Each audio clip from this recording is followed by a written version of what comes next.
Welcome to the Industrial IoT Spotlight, your number one spot for insight from industrial IoT thought leaders who are transforming businesses today. With your host, Eric Walenza.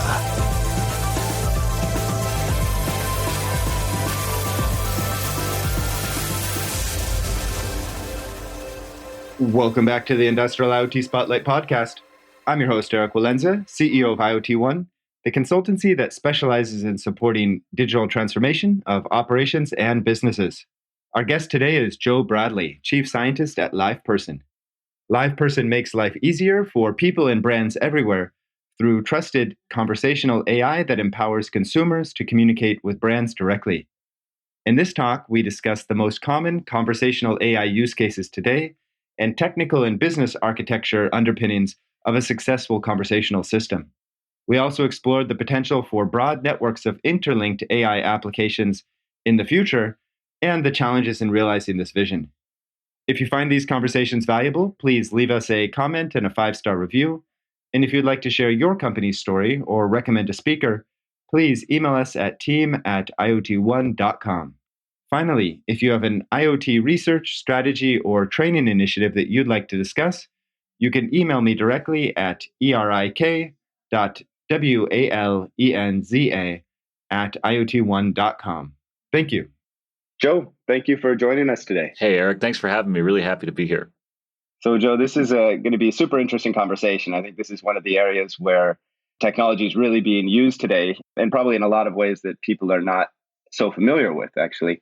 But before we get into the details of conversational AI, I'm actually really interested in understanding the details of Joe Bradley a little bit more in detail. You have a fascinating background, kind of walking from liberal arts through mathematics, through then more data science applied to hard science, and then getting into Amazon, et cetera. Can you just give us a little bit of a background on how you have taken this path that actually makes sense in context, but probably maybe didn't necessarily make sense when you go from step 1, 2, 3, 4, 5, 6, 7, and how this added up to your position today? Yeah, no, it's definitely been a journey, and I think it certainly, certainly ended up making sense. I wish I could claim that I had a master plan all the way through. I definitely, made choices along the way that seemed to kind of open up career entropy and followed, and also allowed me to follow interests and passions that I had as my life kind of went along, right? And there's more in there too around like opera singing and classroom teaching as well. So that road's been pretty varied. But I'm thankful for it in the end, for a few reasons. For one, I think the liberal arts college process, right, like being an English major, it really taught me to write. And I think that's something, that's a skill that we sometimes forget. Like we sometimes think like, oh, you learn how to write when you're in high school, 5-paragraph essay or whatever, but we forget that that's a skill that kind of goes on forever, and that you can get infinitely good at it. There is no end to how good you can get at doing that. And that then puts you in a position to be influential in many contexts, right? That you need that. And it's one of the things I love about the business environment today, that Amazon really champions is writing in business, as opposed to like the PowerPoint decks and things like that, even though that's an interesting form of storytelling as well that we use at Nike. I think it's very powerful, learning to express yourself clearly, learning to be convincing, right? This is, maybe the best set of lessons you can give someone between the ages of 18 and 21, and an English major was not a half bad way to do it. I think that led me to, I've always had an interest in mentoring and teaching. That was sort of true while I was in college as well. And I did that in the San Francisco Unified School District for a while, and then in other contexts as well in district, not as just a classroom teacher, but as an after-school teacher and things like that. And I think, that for one taught me a lot about human behavior and people, and how, you see, I think you see a lot of things adults do in maybe in a baser form as children, right? The choices that people make and the ways they're influenced by their emotion and their biases. I think there's a lot to learn from, like, I think if you can learn to deal with a class of 12-year-olds, you can probably deal with grown-ups. There's probably some lessons there for dealing with grown-ups that you kind of take into I think it also makes you more compassionate. So there's, definitely some benefit from that. And of course, the technical learning as a mathematician, as a physicist, I spent a number of years in the national labs doing experiments and, literally turning bolts and also doing statistical analysis. And for me, a lot of the lesson there is around, like the fear is maybe too strong a word, but like nervousness about the quality of your results and your process and like a deep belief in empiricism, which is one thing I see I think there are a lot of people coming out of computer science backgrounds, the sort of data science and machine learning degrees that are extremely smart and extremely talented and do amazing work, but they haven't always had the experience of like forgetting to, set up a detector somewhere in the right way and then having all their results turn out to be garbage and therefore kind of like having this paranoia about having to write everything down and get like, their data, like really have their process nailed so that, they can repeat everything. And, some of the stuff that empirical scientists have all learned the hard way. I think a lot of times I see computer science folks come in and learn that the hard way in a business context when you're trying to, solve a scientific problem with your data. And so a lot of the education and hopefully some of the value that I've brought to my teams, coming from that different background is some of that, some of those standards for quality of process. And then, of just this kind of endless fear that like, I think our models are going to break in production all the time. And, what can we do so we can be positive that they won't? And, what kind of systems do we need to build to improve them and to maintain that, right? That all comes from that empirical background. And that led to Amazon, Nike, and then this, this sort of general, like I see myself as a generalist data scientist and someone who's come to conversational AI, slowly over the last 10 years. I've become like more and more fascinated by it as time has gone by and sort of can't resist the pull.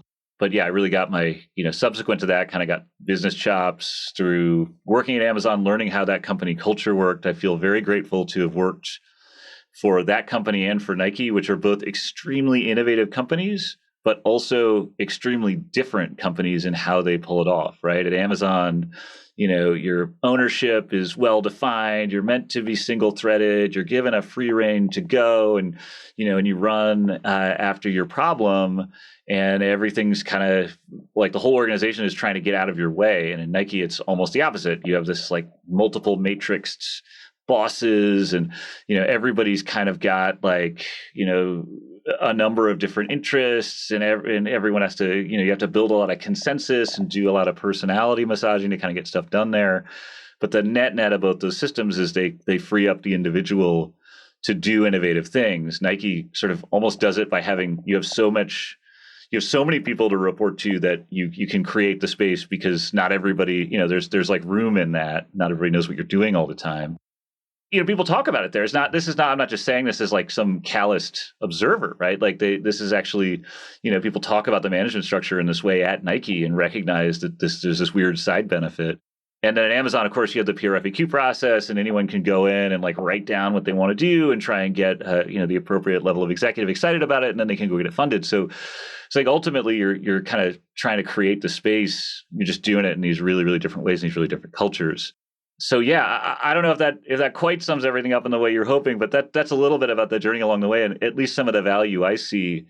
Maybe the last thing I'd say about it is I feel maybe most fortunate of all, having been in different careers in different discourse communities. And one thing it instilled in me, and that I believe is very important, is to see the value in that community, in that group that you may not belong to and that you might not yet understand very well. A lot of times a pitfall I see in scientists in a business context is they can get a little judgy. And I think this works both ways too. It's not just the scientists, but they get a little judgy about like, those salespeople don't really know, anything about what they're doing. And like, I've got the data over here. And, and you have these sort of needless conflicts of mind that, like and I think the best scientists are the people who go and talk to those salespeople or talk to the product lead or go and have lunch with their engineering counterparts and are like fascinated by the way that those people work and the way that their minds work, the way that they solve problems and the language they use to do it. And the more you can touch that, the better job you do as someone who does scientific work in a business context, making it meaningful and making it relevant for that work. So a lot of, I spend a lot of time like trying to kind of get the scientists out of the box and get them working closely with product, closely with engineering, closely even with sales, though that, sometimes institutionally there can be challenges there. Because I think science work in a business context is hard, and you can't expect it to be solved any more than you could expect engineering to be solved by like hurling requirements over a fence. And that perspective and that depth and that human communion is a big piece of the puzzle or a big piece of the recipe for success. Yeah, and just listening to you, I can tell that you really have a deep appreciation for human dynamics, right? How humans communicate, whether it's a 10-year-old or a scientist, and how they coordinate and so forth. And I imagine that together with your hard science background, this really provides a lot of value in the business that you're actually doing today, of understanding how to use AI to facilitate communication with real humans. Where did you first touch this topic? Was it so you were head of data analytics for Amazon Search? Was that where you first started applying ML to language processing? Can you just walk us through this? Yeah, I think you can kind of draw it back there. That probably makes the most sense. I mean, I worked in the search experience. We had a very interesting general problem statement, which is, how do you organize the experience of searching for a product, the front end, all the way that looks and feels and behaves and responds to you based on your assessment of what problem the user is trying to solve. And you have this really imperfect information to help you do it in that context. But it's also like we used to talk about it like it was this like jewel, the search query itself, right? We would call it at Amazon a jewel that this customer is giving to you because it's their verbal expression or their textual expression of what they need. And we spent a long time there having to interpret that, right? And when somebody types in like one of our classic examples was like Harry Potter. Somebody puts that in, like, what the heck are they asking about? Is it the book? Is it the movie? Is it some kind of like, is it a costume? There's all these different ways that can go. And how do you create an experience that allows them to, solve their problem? And a lot of what we did there is we took this sort of like, combination of text data that they were giving us in the search queries, and then impression information and what they interacted with and what products they looked at and what they did. And we tried to use that to classify shopping behavior into these different kinds of missions. And we found, consistent missions in different places. Like you kind of shop for socks the same way you shop for USB drives, and you kind of shop for iPhone cases the same way people shop for curtains, right? There are these different like modes of thinking and evaluating that you get into typically. But it was very much this like, literal plus like extra literal communication that we'd be assembling into this, into this kind of longitude that each customer had. And we'd use natural language techniques, not only on the language itself, but also on that sequence of events is kind of the interesting things. And a lot of stuff about embeddings and embedded representations that you can derive from that like really just borrow very directly from natural language processing. So that was probably like, and I think if anything, like to your point from before, like what holds a lot of these roles for me together is just trying to understand like how do people express what they want, and how do they, how can you interact with them successfully to like help them on this little piece of their journey, whether that's, buying the cell phone case or like just really wanting to make a credit card work in a foreign country and not wanting it to be a big pain in the neck to go do it. Yeah, got you. Interesting. And let's see, and then you joined Nike, and I imagine you were touching on similar topics, although it looks like the scope was a bit different there. Was this also directly related to kind of computer interaction with humans, or was this a broader scope? Yeah, very much same thing at Nike. What was interesting about Nike for me is we really worked internally, not only with the web properties and like the digital properties themselves, so web and app, and I mean, Nike has like 4 or 5 apps, and like tried to build algorithms there that would help people solve problems. We did work in training as well to, help them train better, things like that. But I also got to work closely with the marketing function at Nike and really see that firsthand, which is as everyone knows, like the sort of first class marketing engine. So that was very interesting. And I think we had like like a good concept in bringing that all together, that the algorithms and the journeys that the customers were on and the way they discussed and talked about it and interacted with Nike, was kind of independent of whether it was like an owned media, that we at Nike ran, or media that was, sort of bought and paid for, so to speak. We were kind of trying to help people on the same journeys. We just found them in different places at different times.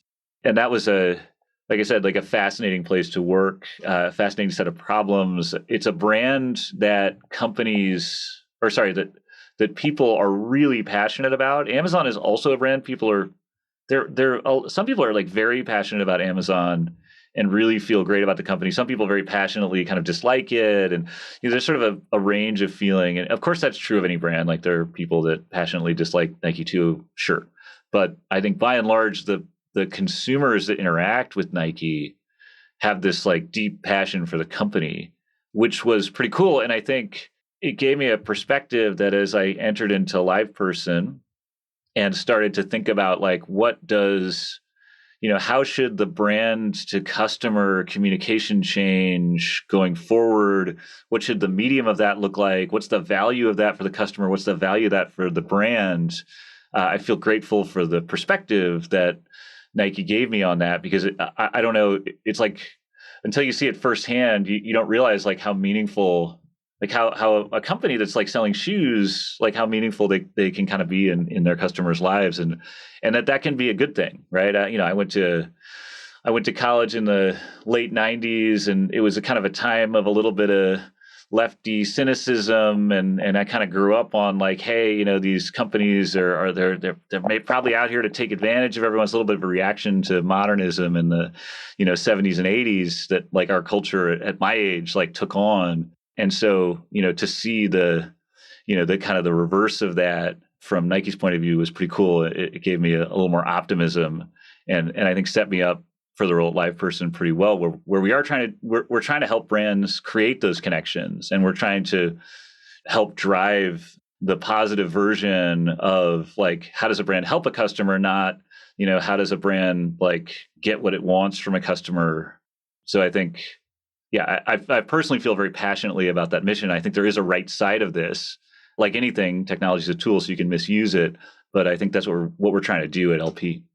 Yeah, it's an interesting perspective, because you could imagine somebody, especially maybe from a data science background, looking at this problem and saying, okay, basically somebody wants to accomplish a goal, and we need to understand their words and help them, accomplish the goal in the process. But then there's this whole emotional context around that of, yeah, that person also has, a relationship with the brand. They have also some kind of frustration going on. That's why they're probably on the call right now. Or so there's an emotional context, which you also have to play with. And let's get into LivePerson now.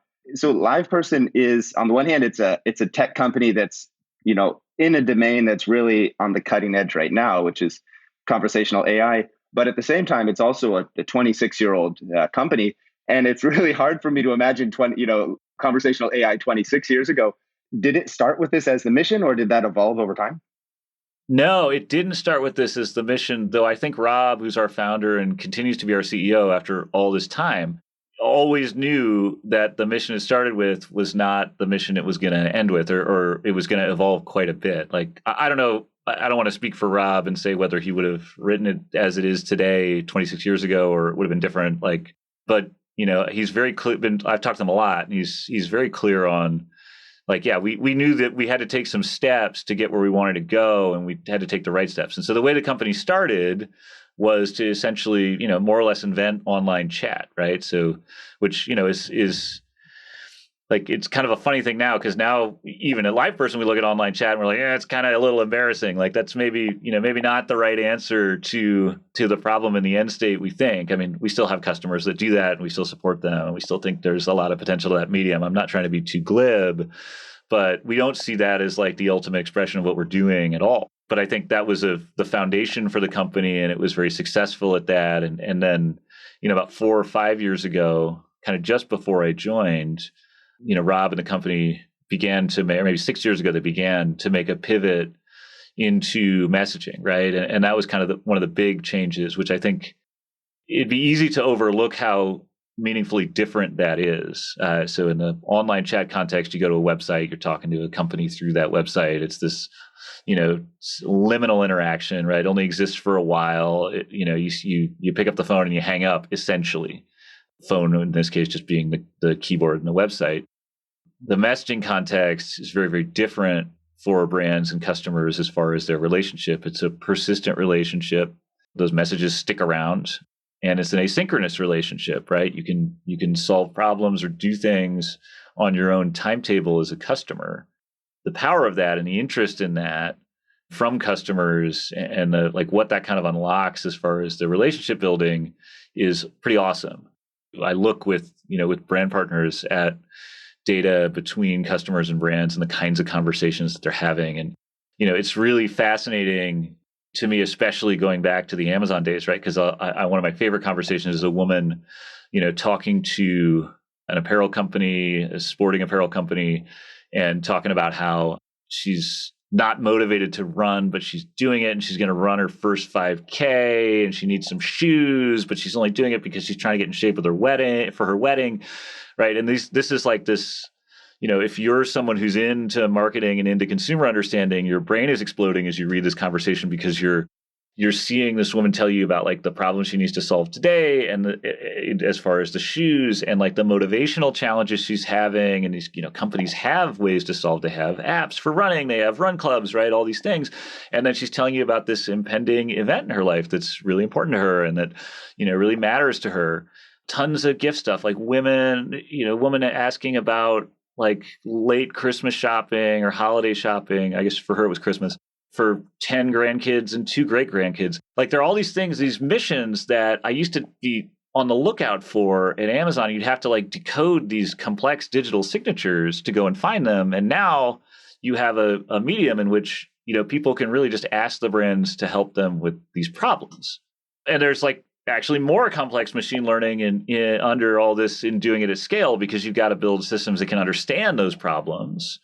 And that means a couple of things, right? That means one, you got to build systems that have the technical capacity to, go look for a particular customer problem. And secondly, you got to build systems so that brands can specify the kinds of problems they want to be on the lookout for at the type of specificity that's most helpful to them. So there's like a modeling problem, and then there's a platform problem underneath it of how do I make it easy for brands to make all these models for themselves.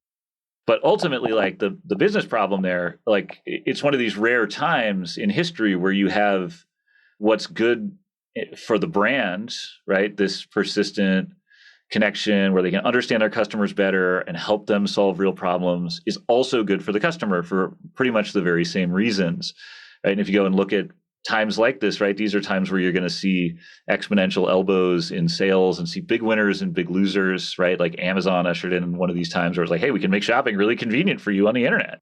That solves a real customer problem, and it creates an economy of scale for Amazon. So like everybody benefits, and whoop, like there goes exponential, right? So we're sort of on the beginning of that curve for conversational right now. And the challenges boil down to challenges of, a lot of the sort of AI and the machine learning and the modeling challenges, and then this like platform and integration challenges associated as well. There's a lot of tremendous amount of complexity here, right? Just as you've explained, right? There's this example of emotional context and a life event, and then if somebody's having a conversation to explain a specific need, but you ideally, I guess, you don't want this to be a one-time interaction and the data's then deleted, but you want to then understand to an extent this person's motivation. So the next time they call you are kind of one step ahead in understanding how to support them. But then you also have a lot of complexity. I mean, if I'm just looking at your website, you have different roles: sales, marketing versus customer service. You have different company sizes. You have different partner types, BPOs, solution providers, et cetera. You have many different industries that could be using it. You have different service platforms, and then you have different products that all of these different users could be engaging with. I'm actually not sure exactly what the right approach. It's often easier to work with you're selling machines, and you sell these ones to agriculture and so forth. But here, I feel like these are all words, and under the blanket, there's some machine going on. So, what does that machine look like? Is it quite similar across these different solutions, or is it designed uniquely for different user types and different situations? It's a good question. And I think you're right. There is a lot of complexity for us. That's a challenge for us as a business because we want obviously to do business effectively in these different contexts and help customers, our customers, the brands that we work with, kind of with their particular problems. We have a really big foothold in one of our biggest segments, by dollar amount and sort of like how big a piece of business they are for us, are some of these really big companies that are performing. It was historically a lot of customer care use cases, and now increasingly more and more it's sales and marketing use cases as well. So we have a lot of momentum there, and I think we have a really special, sort of account and sales team that knows how to work with companies like this really, really well and help them succeed. But maybe to answer the spirit of your question, the base platform, under LivePerson is the same. There are different expressions of it, and there are different versions of it that are kind of, where the safety mechanisms are on more so than others, and it's a little bit more guided versus a little bit more bespoke. That depends on the needs of the particular brands. But in some ways, building for some of these big enterprises is good in platform building because they have very specific needs, wants, desires as far as, what problems they want to solve, but also how they want to integrate with you and what other technology they want you to be able to integrate with. And so you end up having to build a very open platform and a very flexible platform to solve those problems, which is a little bit, I think an advantage that you can take that and then you can kind of weld pieces of it together for smaller enterprises, whereas it might be harder to kind of go the other way. The conversational AI underpinnings for us are, we have a similar systems to what you find, or we have the same systems you find in conversational AI platforms anywhere. Though I think we have some unique features and capabilities to help you use them that really differentiate us. But we've got natural language understanding engines.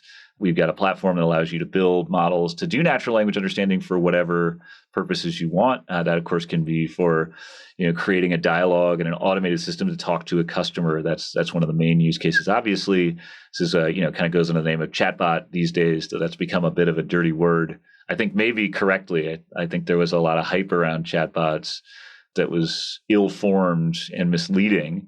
Obviously, I don't think I think we've found a way to do this that is meaningful and helpful and lets brands solve real problems. But there's lots of examples of small startup companies that, that sort of sold snake oil in 2018, 2019, 2020, and then eventually paid the price for it or got bought up, depending on the situation.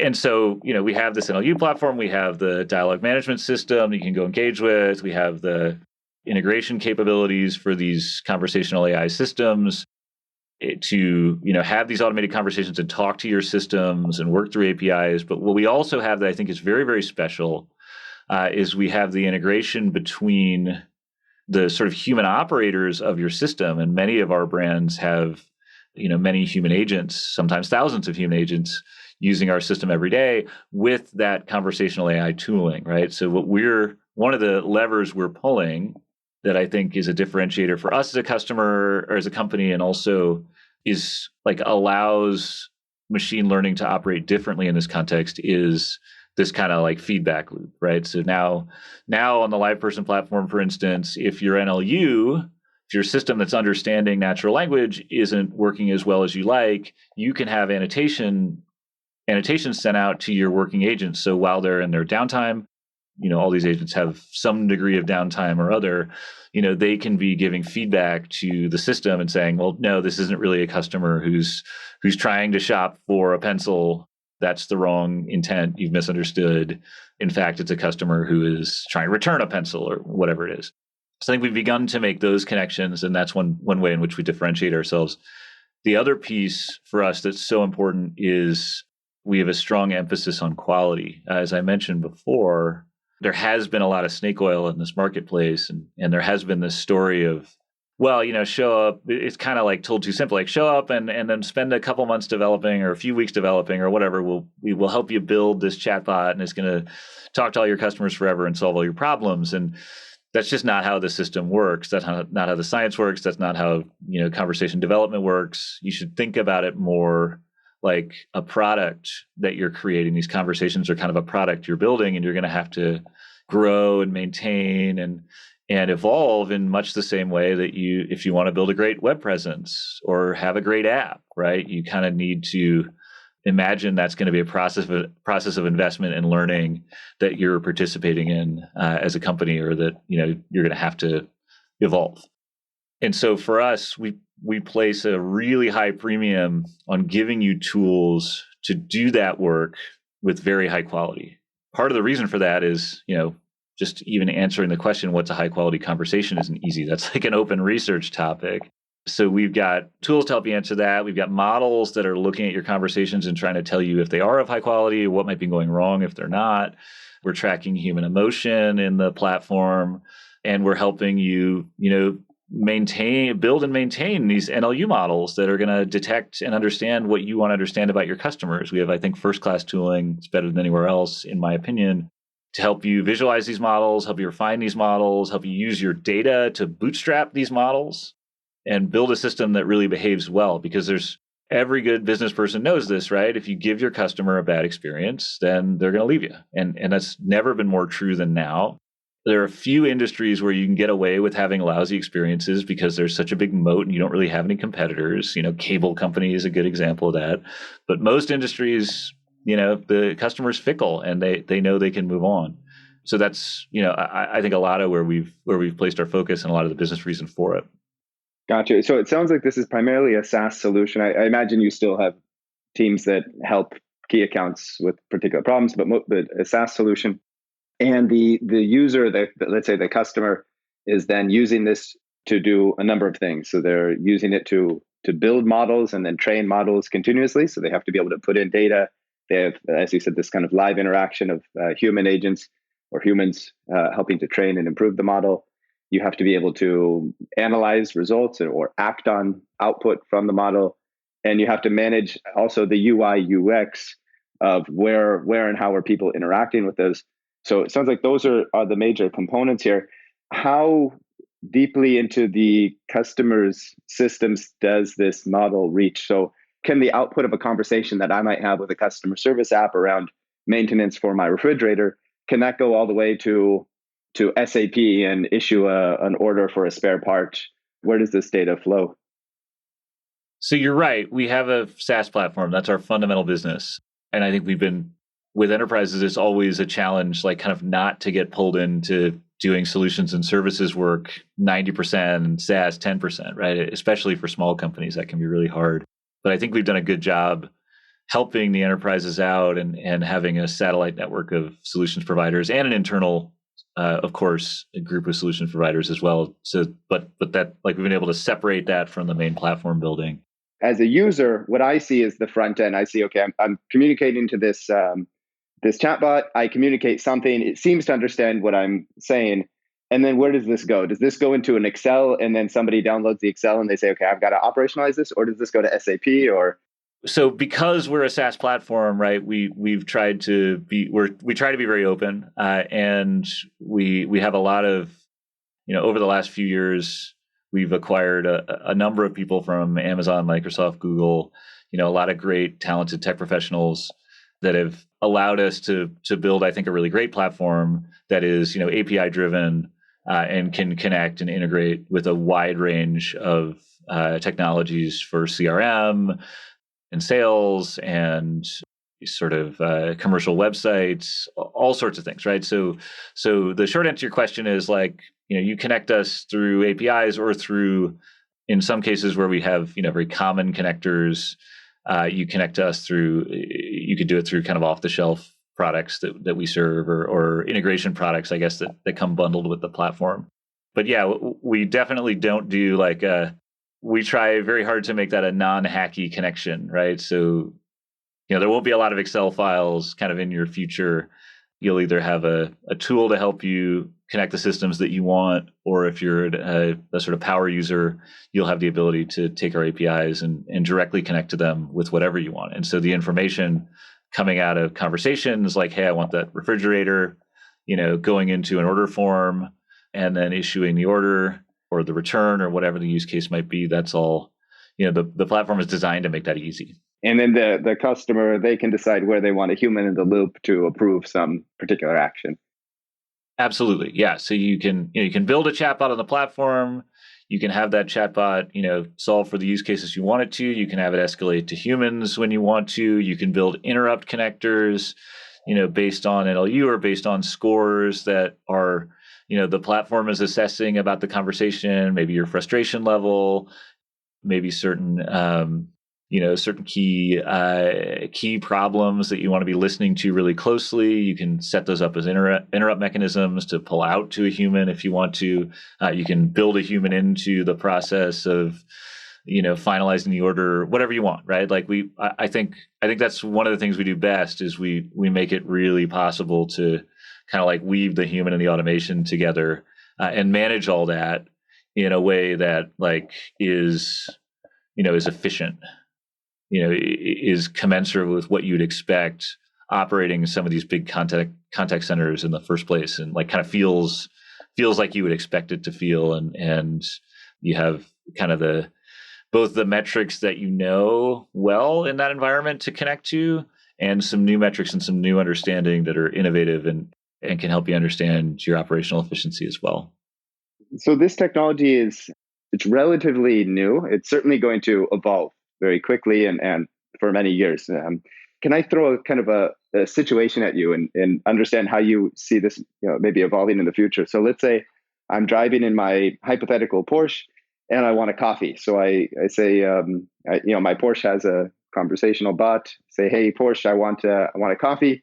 And then, there might be a Starbucks nearby that also has a conversational AI that can help me deliver that coffee. But that's a different AI from the Porsche one, right? So you have, hypothetically in the future, you have millions of these bots that are deployed by different companies that can solve different problems. And ideally, from a customer perspective, I just want to tell Porsche bot what I need, and Porsche bot's going to figure out how to communicate with these other bots and deliver what I need in a as if they were my secretary, right? How do you see that? So first of all, do you see that working in the relatively near future? And then how would we connect these into something that's more like a personal secretary that can solve a wide range of problems as opposed to, an individual process, management tool? I think it's a really interesting question. And I mean, there's a couple ways to answer it, right? One is how would we like it to work? And then another is well, what do we think is likely to happen? Because there's certainly been, throughout human history, all sorts of cases of technology that doesn't necessarily adapt to talk to itself or other versions of itself particularly well, right? We're not always good at that.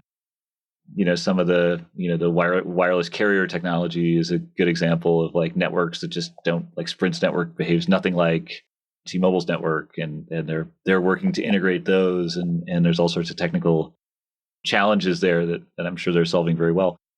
So I think for me, the next step in this journey is actually what you kind of said at the end, right? Which is how do we, and the way I like to talk about it is, how do we build conversational systems that can actually begin to take away some of the cognitive load for us and help us solve for a little bit bigger goals, right? So it's not just show up, and there aren't systems like this in the world. If you go and look at the systems in your home, whether that's made by Amazon or Google or whatever, all these systems, or your phone assistants, right? All these systems are very transactional systems, right? You look at it and you say, hey, whatever, when was the Declaration of Independence written? And hopefully it gives you a good answer. Or you ask it, or maybe it'll play a game. Those are maybe actually some of the most interesting use cases. Maybe it'll turn your lights on. Maybe it'll play some music, right? But if you go to one of these systems and say, hey, I want to learn to knit, or I want to learn to surf, or I want to get in better shape, or something that's going to kind of be a persistent mission and that you could use some help with, right? That you might, you're like, oh, I wish I had an administrative assistant to help me with X. None of those use cases are particularly well solved by dialogue engines today. And that's in part a technology problem around integration, but fundamentally right now it's a science problem. We don't have dialogue paradigms that are good enough to be both safe so that they learn what you want to do. They have the guardrails on them that we would want them to have in an industrial or a commercial context, and flexible enough so that they can sort of talk more like real systems, and sort of keep a persistent goal and maintain that and help you solve that and help you organize that and help you collate your articles on knitting and YouTube or whatever it is. So for me, I think step one is let's begin building some of these systems that can solve a little bit bigger problems.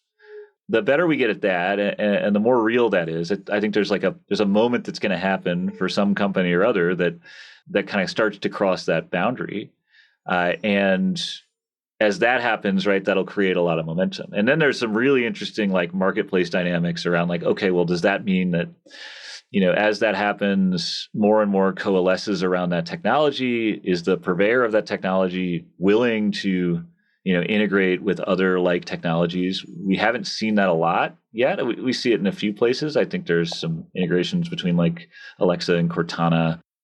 The short answer is I don't think anybody knows the answer to that, but I do think we know where to look next. And I think that is in resolving and kind of pushing beyond what I would call the limits of these really transactional systems today. I can do this one kind of transactional enterprise with it, or these 10 transactional enterprises, and that's kind of it. I think we all want more.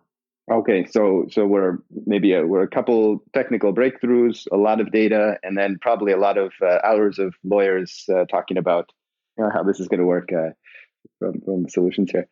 Yeah, and are we, and then just who owns it, and how do they see their role in the marketplace strategically, right? Do they see, is it a Linux-like object that is hungry for things to mate with and doesn't have kind of limitations in an ideological sense based on who built it, or is it something that's more commercial and more closed off and wants to kind of own and control its domain? That's not only is it a public or a private entity. Different private entities, I think, see things differently, but there'll be a race to that, some of those first applications, and yeah, we'll have to see kind of what the lawyers come out with. Yeah, there's something in the industrial world it's a protocol called OPC UA, which is, you have this problem of everybody putting machines into a factory. The machines don't talk to each other. And so any work you do, is the effort is multiplied by the complexity of getting these machines to talk to each other. So OPC UA it's a protocol that makes it easy to communicate across devices from different manufacturers. So it'd be interesting to see whether there could be something like an open source protocol here that would provide that framework for things to talk to each other without necessarily one company being in the middle and making the decision of do we want to or not want to play with this other company. But I guess, like you said, there's lots of situations in the past when that did not occur, right? When there was there were basically business considerations, and those dictated rather than maybe the technical ideal dictating what's possible. Yeah. I mean, there was Apple and Flash is a good one, right? Just these choices by companies not to support, certain types of media. I mean, I think what you're saying is really interesting. Another way to put the question is how close to natural language can we make APIs, or can we put a natural language interface between APIs?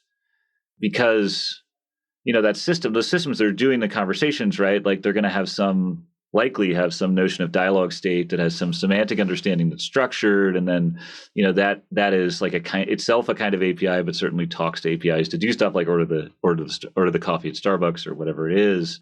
And then maybe it's actually a question that is kind of beyond conversational AI or bigger than it. It's can I glue some of these APIs and some of these stateful systems or these systems with semantics of state? Can I glue them together with something that is natural language, is human language a good glue for that? Or would you even have the other side of the question would be if I have these two chatbots, would they even talk to each other, or would they just have some other way of passing the semantics around through an existing API set? I mean, I'm sort of terrible at future prediction because I always don't want to be sure, but I think that's probably a fundamental, like there's a fundamentalism to that question that I think we're going to see ourselves cope with over the next 20 years for sure. Yeah. Yeah. Well, predicting the future is risky business, right? So we'll see. Let me ask maybe a more practical question here. So right now we've talked a lot about customer service. We've talked about sales. Are these solutions being used internally today? So let's say I'm on the a maintenance team and I'm over at a job site and I say, okay, I got to order a part. Maybe my hands are full. I've got tools in my hands. I'm up on a windmill somewhere, a turbine. Are there solutions widely deployed now that would solve these internal process challenges? There are. You can use our platform to do it, and people do. I think one of the big examples is like insurance claims adjusters, right? As part of the insurance operation, we'll use our platform to communicate back to the mothership, so to speak. There are other examples too. I'm sure. I'm always like surprised and enthusiastic about new ways that happens. But yeah, definitely there's B2B or there's within business internal applications. The help desk is another one we see sometimes for sure. There's also it's not just B2C, it's also B2B. In fact, we use our own platform ourselves, right, to sell to create our own leads and to as the way in which when you communicate with LivePerson and you're interested in our product, right, you're doing it on our side. We're on our platform talking back to you, or you're talking to a chatbot that we have on our platform that we built with our own technology. So I think the flexibility there's a lot of flexibility to all those use cases. And I suppose there would be a few criteria to determine what is a good use case. So you might look at the complexity of the simplicity of the use case in terms of standardized communication and so forth. I guess the volume of instances is going to be important, both from the business side and also having enough data to work with. How would you evaluate whether something is or is not likely to be a use case where it can be effectively trained? It depends on, you can use the platform in different ways, right? So the base platform you can use to have humans talk to humans. And there you just need, your use case fundamentally is just like, do I want this to be conversational or not? Because that's what we do, is we allow people to have conversations with the system, and that system on the other side could be a person or a chatbot. If the question is or one version of this question is what's the criteria for using LivePerson at all? And the answer there is do I want to have a conversational experience? Is that right? And I think, as that gets better and easier, the answer, there are going to be more and more yeses, right? Because almost anything you could imagine solving with a web form, I can also solve with a sentence just as well, or a couple of commands that I would verbally say or type that would in the end be easier if the system can understand me well enough and if it's efficient enough. And so that leads you to the second, I think maybe more of the root of your question is well, when do I know if it's a good use case for a conversational AI or a chatbot or something like that? And I think the answer is, there's quite a degree of complexity you can get into now. But I think if you're a company, you want to start with some use cases where you kind of want to start simple and build. And so if you have, basic use cases I want to check my balance for a bank, I want to change my password, I want to check my order status, right? These things are use cases that we have lots of templates for, and, you can kind of quickly get up and running. So it'd be a combination of fully automatable through an API or through some, programmatic connection meets simple enough that you can get it off the ground and start to see some success and start to measure your progress and is something to build on.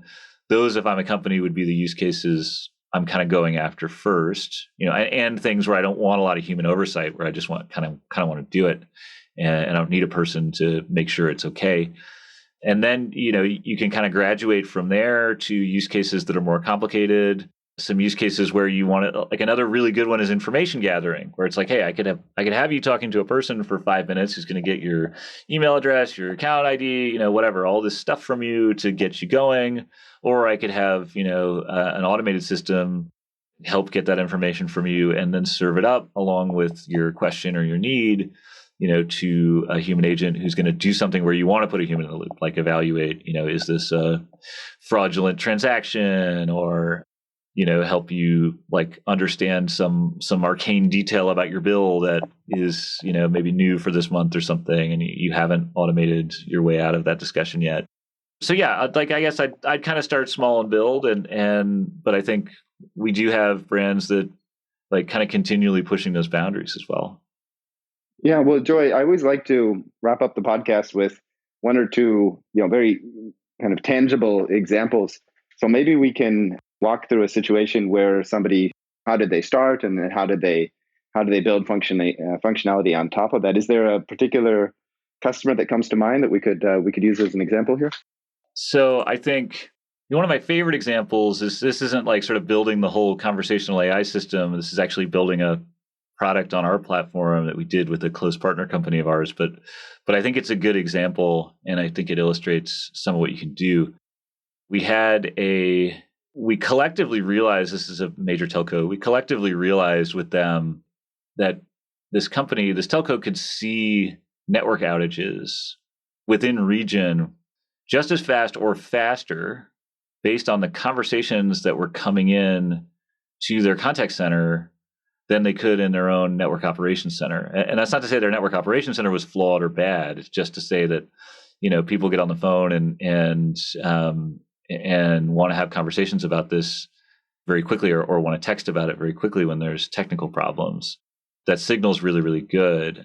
We've also looked at other use cases, of course, where it's like, there's lots of real-time use cases like this, where it's like, somebody saying, hey, there's like, I think the bus is late, in a theme park is a good example of a use case like this as well, where, you'll get this information via natural language from your customers just as fast or faster than you can see it in the other way.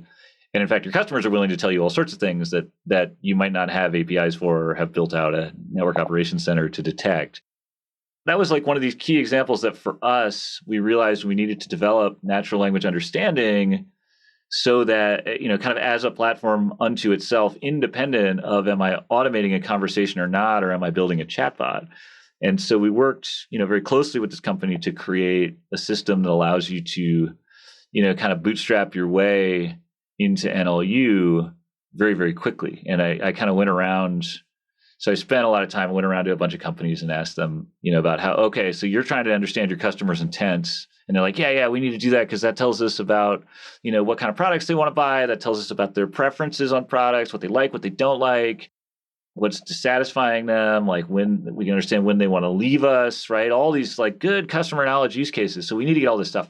And I, the question I would ask is, where are you in the process? How are you doing it? And I got a lot of the same answers, which is like, well, we're 6 months in, and we've managed to get our data in a data lake, and that's really good because that's hard. And then we've managed to, investigate it a little bit. I think in the next 3 or 4 months, we'll probably have our first set of intents, and we'll be able to build these detectors and start to see this.